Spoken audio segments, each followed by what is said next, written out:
Boa tarde, meu nome é Márcio José Afonso. Como eu prometi que traria um vídeo falando sobre a entrevista feita com Anne Green, filha do Billy Graham, né? E ela fez um comentário durante essa entrevista, uma pessoa que perguntou por que tinha tanta maldade no mundo e Deus não fazia nada. Então agora eu vou ler a entrevista, porque senão fica muito longo, né, para nós falarmos. Depois eu estarei postando para alguns verem ela no resumo, tá? Então essa moça, ela foi entrevistada por uma repórter americana.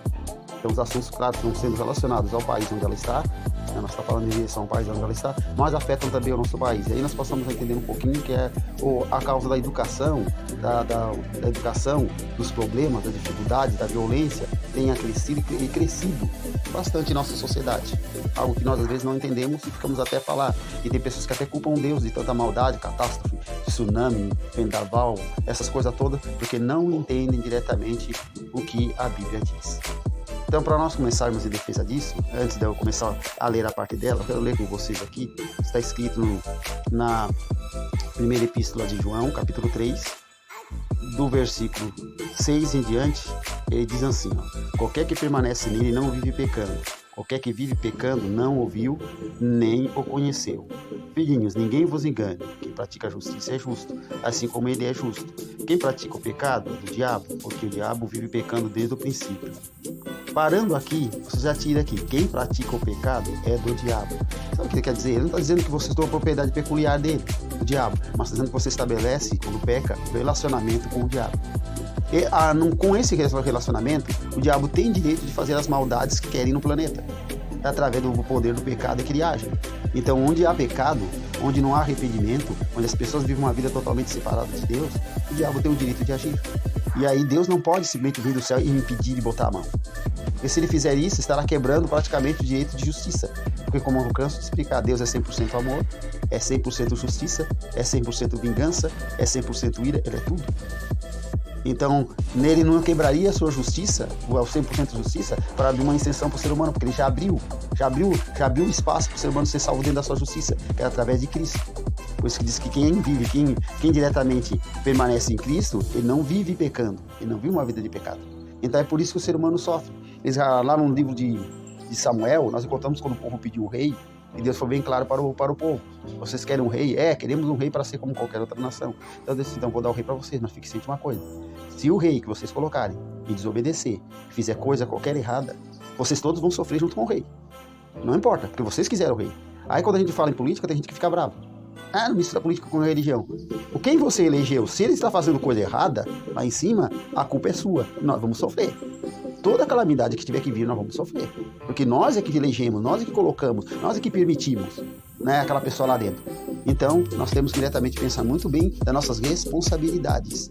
Porque o que fizer errado daqui em diante para o ano de 2023, você pode ficar bem ciente.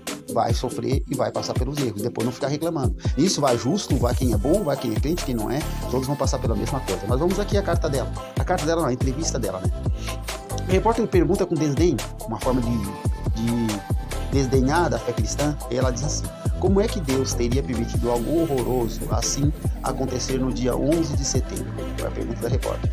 Aí Anne Green deu uma resposta extremamente profunda e sábia. Ela disse: eu creio que Deus ficou profundamente triste com o que aconteceu, tanto quanto nós, porque por muitos anos nós temos dito para Deus não interferir em nossas escolhas, sair do nosso governo, sair das nossas vidas, ser um cavalheiro como Deus é. Eu creio que Ele calmamente nos deixou. Como poderemos esperar que Deus nos dê a sua bênção e a sua proteção se nós exigimos que Ele não se envolva mais conosco? A resposta dela. O povo pede, esse povo que está sempre afundando na teoria da evolução, está sempre afundando no Big Bang, está sempre afundando nas coisas que estão aí depois reclama de Deus não fazer nada. Deus está deixando acontecer, Deus está a criminalidade e tal. Você quer que Deus faça o quê? Pois nós estamos colocando aí para fora, estamos dizendo que Ele não é o Criador, estamos dizendo que Ele não faz coisa nenhuma, e ela não parou, ela continua dizendo. Eu sei que há muita gente mandando e-mail a respeito do dia 11 de setembro de 2001, mas um atentado assim, como o ocorrido, realmente faz você pensar. Se você acha que não tem tempo, pelo menos passe seus olhos nesta crônica, pois no fundo há algo sério para se pensar. À vista dos acontecimentos recentes, ataques do terrorismo, tiroteio nas escolas, etc. Eu creio que tudo começou desde que Madeleine Morhan Owain, que foi assassinada e seu corpo encontrado recentemente, no período em que ela escreveu no período dessa entrevista, né, se queixou que era impróprio se fazer oração nas escolas americanas, como se faz tradicionalmente, e nós concordamos com a sua opinião. Vê, algo que também é no Brasil. Hoje você não pode mais fazer em algumas escolas mais oração. Nós somos um país cristão e não podemos fazer oração. Você vai em qualquer país muçulmano, eles recitam a fé deles e você, se for cristão, tem que ficar lá no meio com a boca fechada. Agora o Brasil, com a sua liberdade religiosa, sendo um país mais cristão, você não pode fazer uma oração, você não pode mais focar o nome de Deus dentro das escolas, porque essa mulher fez um levante e ela começou, Madeleine Murray White, e levantou-se e disse que era errado fazer oração na escola e todo mundo foi atrás, tá? Depois disso, alguém disse que seria melhor, ela falando, também não ler mais a Bíblia nas escolas. A Bíblia que nos ensina que não devemos matar, não devemos roubar e devemos amar o nosso próximo como a nós próprios, e nós concordamos. Olha aí, muita gente concordou com isso. Não venha tirar não, que aqui no Brasil também foi feito e muita gente concordou. Bíblia? Não, Bíblia, lugar de Bíblia na escola, lugar da Bíblia na igreja. É porque temos um muçulmano, temos isso, temos aquilo outro. Tiramos a Bíblia da escola. Resultado, nós estamos vendo hoje a violência escolar. Triplicou, dobrou, piorou, porque hoje você não tem mais consciência moral. Você tem um estatuto da criança e do adolescente que não moraliza nada. Só vem com direitos e proteções, mas não ensina nada. Ela não coloca o que é errado. Leia o estatuto e vê se diz que é errado o aluno não fazer isso, errado o aluno não fazer aquilo. Você não encontra. Você encontra se o aluno não fez, se o aluno não fez, se o aluno não quis fazer, se o aluno... mas não diz é errado. Porque essa palavra não entra ali. Logo depois, o Dr. Benjamin Spock disse que não deveríamos bater em nossos filhos quando eles se comportassem mal, porque as suas personalidades e formação ficariam distorcidas e poderíamos prejudicar a sua autoestima. E nós dissemos, um perito nesse assunto deve saber o que estás falando, então concordamos com ele. Olha aí. Enquanto a Bíblia diz, retira a vara de teu filho e ele te aborrecerá. Tu fustigará com a vara e livrará a sua alma do inferno. Ah, vara, isso é uma barbaridade. Mas pelo menos no tempo que os pais agiam com rigor, a gente tinha mais respeito. Hoje você tem garoto de 14, 15, 16 anos, 17, nem liga mais papai para mãe. Você pode chamar quantas vezes quiser, porque o Dr. Benjamin Spock disse que isso causaria personalidades distorcidas na criança. Eu não vi o pessoal do tempo antigo aqui, até o pessoal dos anos 40 até os anos 90 aí, eu não vi ninguém a personalidade distorcida. Eu vi que foi cidadão de bem. Depois que implantaram isso aí, aqui nós vemos que hoje em dia ninguém controla mais nada. Perdemos até o controle. Mas vamos continuar a falar dela aqui. Depois alguém disse que os professores e os diretores das escolas não deveriam disciplinar nossos filhos quando eles se comportassem mal. Os administradores escolares então decidiram que nenhum professor em suas escolas deveria tocar em um aluno quando se comportasse mal, porque não queriam publicidade negativa e não queriam ser processados. Há uma grande diferença entre disciplinar e tocar, bater, dar soco, humilhar e chutar. E nós concordamos com tudo.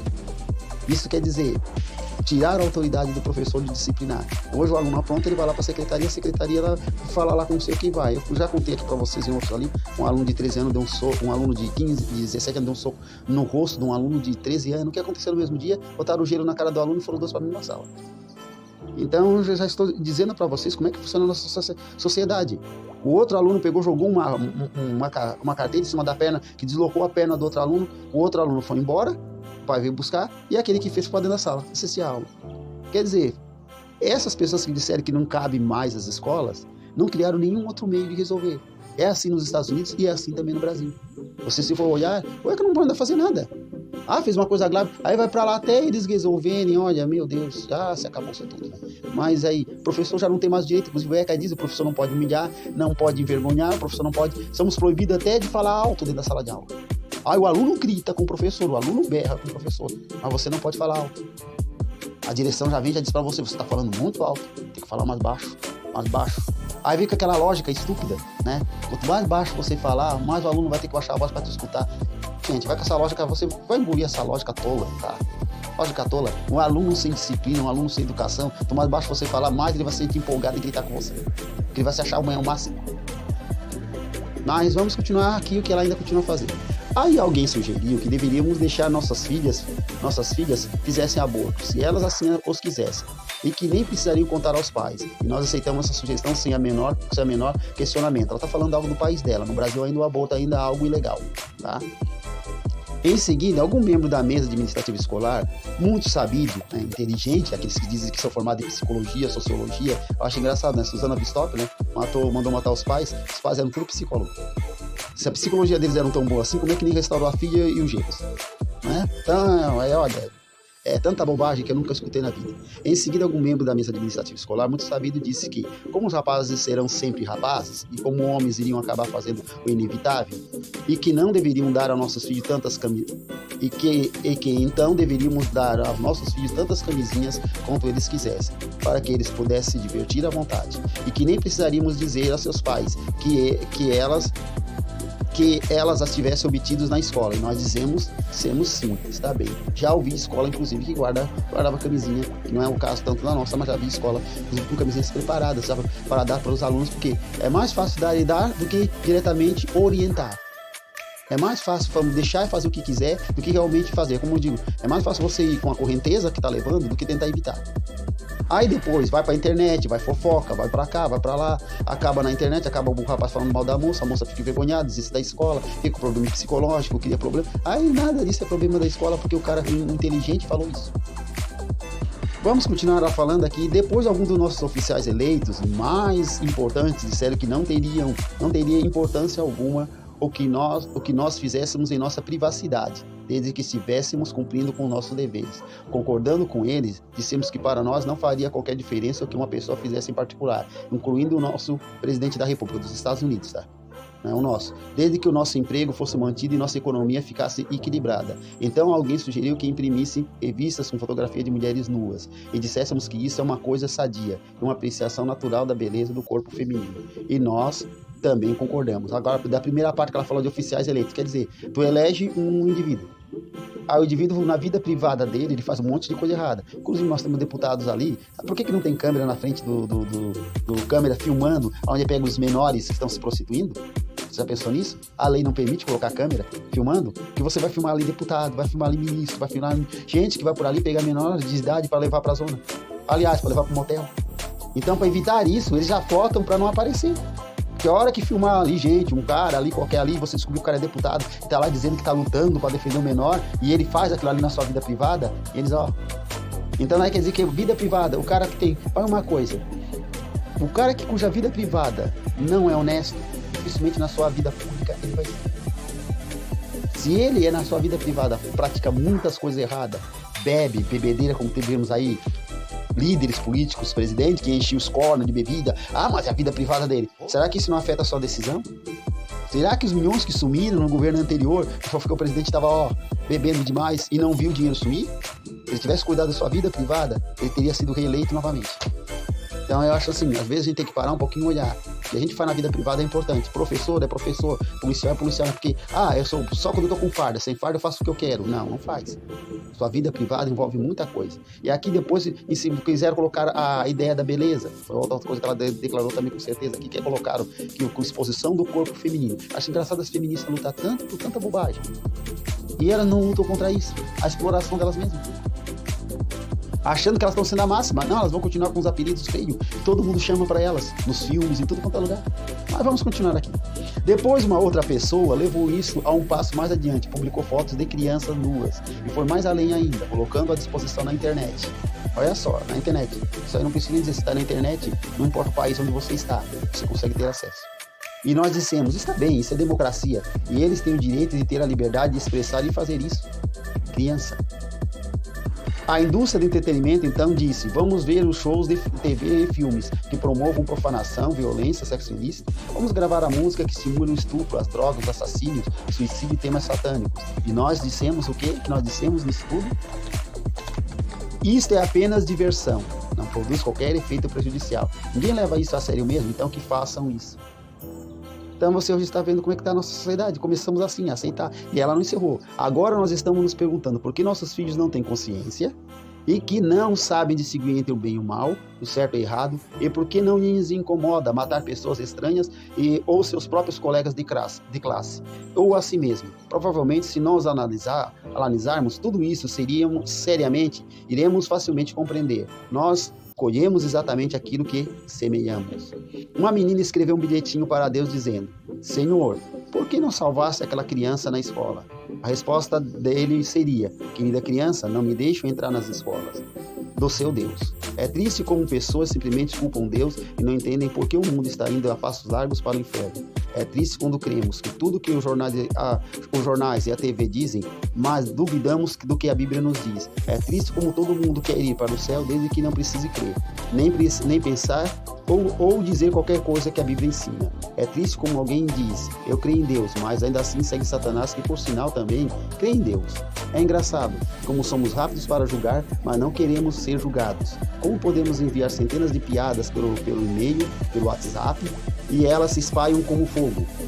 Mas quando tentamos enviar algum e-mail a respeito de Deus, as pessoas têm medo de compartilhar e reenviá-la a outros. É triste ver como o material imoral, obsceno e vulgar corre livremente na internet, mas uma discussão pública a respeito de Deus é suprimida rapidamente na escola e no trabalho. É triste ver como as pessoas ficam inflamadas a respeito de Cristo no domingo, mas depois se transformam em cristãos invisíveis pelo resto da semana. Você está achando graça?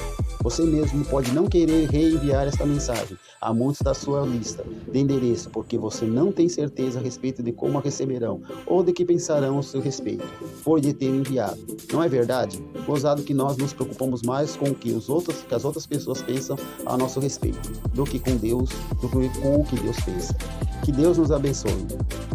Olha o que diz a palavra de Deus: o meu povo está sendo destruído porque lhe falta conhecimento. Qual é o conhecimento de Deus? Porquanto rejeitaste o conhecimento, também eu te rejeitarei, para que não sejas sacerdote diante de mim. Visto que te esquecesse da lei do teu Deus, também eu me esquecerei de Deus. Com isso aqui já diz tudo, né? Por que nós temos violência escolar, assassínio, morte e criminalidade?